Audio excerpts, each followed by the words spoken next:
प्रश्न भाग का हो और भाग नहीं दे फिर भी उत्तर आ जाए, क्या ऐसा हो सकता है? बिल्कुल हो सकता है। आप देखें तो सही, मैंने एक बड़ी सी संख्या लिखा, आप देख पा रहे हैं बहुत बड़ी संख्या, इसका पहाड़ा शायद बहुत ही मुश्किल होगा। इससे भाग करना है शून्य को, क्या आएगा भागफल? बिल्कुल भाग देने की आवश्यकता नहीं, आंख बंद करके आप लिख सकते हैं शून्य।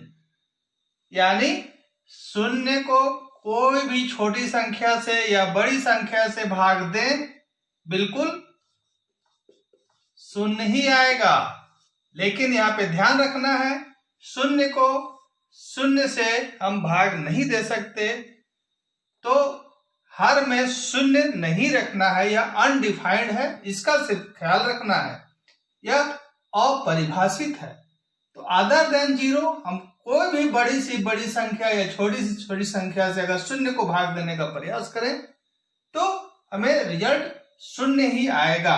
ये हम भाग नहीं दे सकते, ये अनडिफाइंड है, इसका ख्याल रखना है।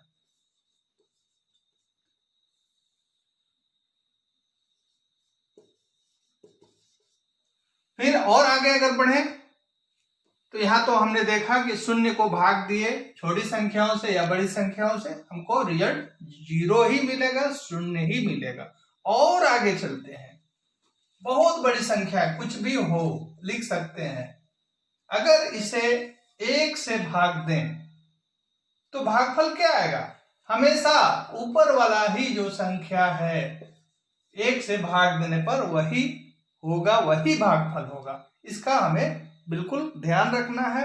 यह छोटी छोटी बातें गणित में बहुत ही ध्यान देने योग्य है। और आगे बढ़ें, कोई भी बड़ी संख्या, और एक संख्या लिख सकते हैं यहाँ पर, कोई भी बड़ी संख्या एक से भाग कर रहे हैं, भागफल हमेशा ऊपर वाली बड़ी संख्या जो है वही आएगा।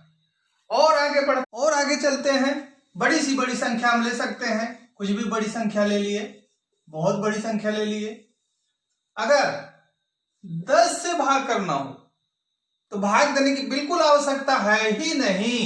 यहां पे देखेंगे कितना शून्य है, एक शून्य है, एक अंक दाहिने तरफ से एक अंक गिनेंगे, यानी 8 को छोड़ के पॉइंट लगा देंगे तो वही मेरा आंसर हो जाएगा, यानी ये आ गया आंसर, उत्तर आ गया। भाग देने की बिल्कुल आवश्यकता है ही नहीं। और बड़ी संख्या ले सकते हैं, छोटी संख्या कुछ भी ले सकते हैं, कुछ भी ले सकते हैं।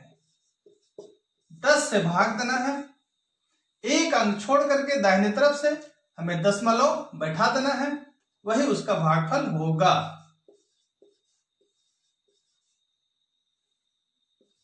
तो आगे और 10 के बाद और आगे बढ़े, अगर बड़ी से बड़ी संख्या कुछ भी ले सकते हैं। 100 से अगर भाग करना हो तो इसमें भी भाग देने की बिल्कुल आवश्यकता नहीं। यहां पे देख रहे हैं कि 2 शून्य है, तो अब इसमें 2 अंक गिनेंगे दाहिने तरफ से और फिर पॉइंट बैठा देंगे, दशमलव बैठा देंगे, वही मेरा भागफल होगा। 3 4 7 8 9 4 5 1 2, यहाँ पे दशमलव बैठाएंगे 2 अंक छोड़ करके, वही उसका भागफल होगा। तो 100 से भाग दे सकते हैं इस तरह से। इसी तरह जितना भी शून्य बढ़ते जाएगा उसमें भागफल देने का बिल्कुल ही आवश्यकता नहीं है। 6 7 8 9 कुछ भी ले सकते हैं। अगर यहां पर 1000 से भाग देना है तो यहाँ पे कितना शून्य है, शून्य को गिनेंगे 1 2 3 है, 3 अंक इधर बैठा देंगे छोड़ करके दशमलव, वही मेरा भागफल होगा। 4 6 7 8 9 1 0 5 6 7, 3 जीरो है, 3 अंक गिनेंगे 1 2 3, दशमलव यहाँ पे बैठाएंगे, ये उत्तर हो गया। इस तरह के प्रश्न में बिल्कुल भाग देने की आवश्यकता नहीं है और देखते ही भागफल लिखा जा सकता है। समझ गए होंगे। इस तरह हर में एक के बाद जितना भी शून्य होगा उसमें हम शून्य को गिनेंगे और दाहिने तरफ से अंक को गिन करके पॉइंट बैठा देंगे, वही मेरा भागफल होगा। इसमें भाग देना बिल्कुल आसान है, भाग देने की आवश्यकता भी नहीं है और भागफल आ जाएगा। और आगे चलते हैं,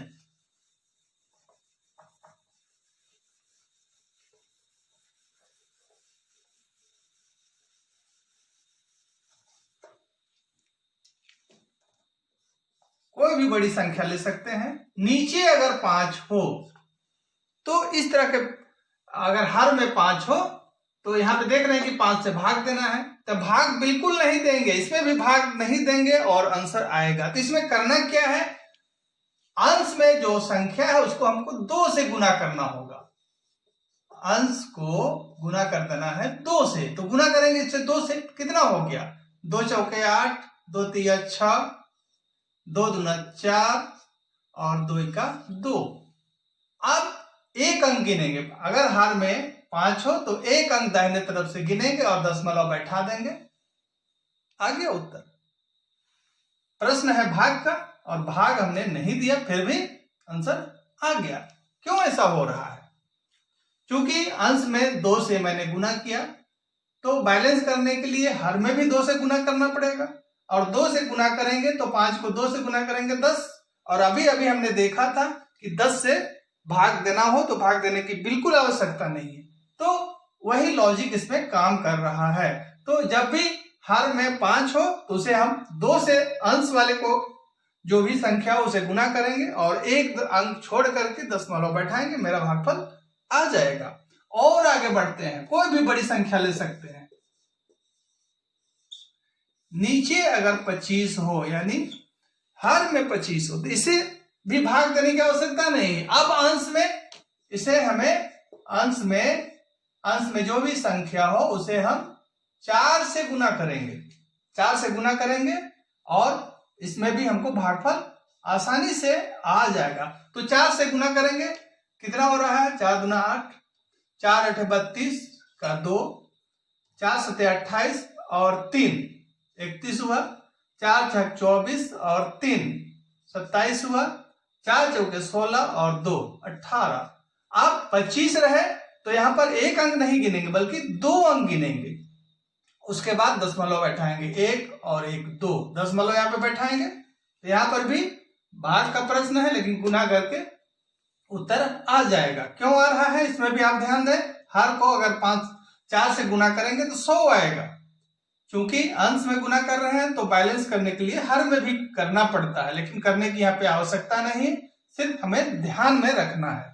तो 25 रहे तो गुना करने के बाद 2 अंक छोड़ करके दशमलव बैठाएंगे। और आगे बढ़ते हैं, कोई भी बड़ी संख्या ले सकते हैं, इसमें कोई पाबंदी नहीं है। अगर हर में 125 हो तो यहाँ भी भाग देने की आवश्यकता नहीं। अब यहाँ पे अंश को 8 से गुना करेंगे, यानी अंश गुनी 8।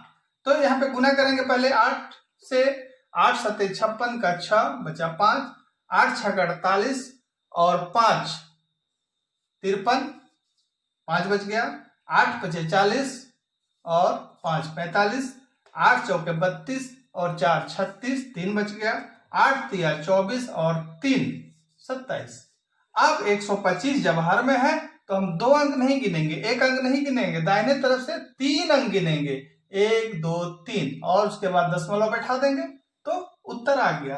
तो आपको बहुत मजा आया होगा, आप समझ गए होंगे कि भाग का प्रश्न में भी भाग नहीं दे करके भी आंसर आ सकता है, भागफल आ सकता है। धन्यवाद।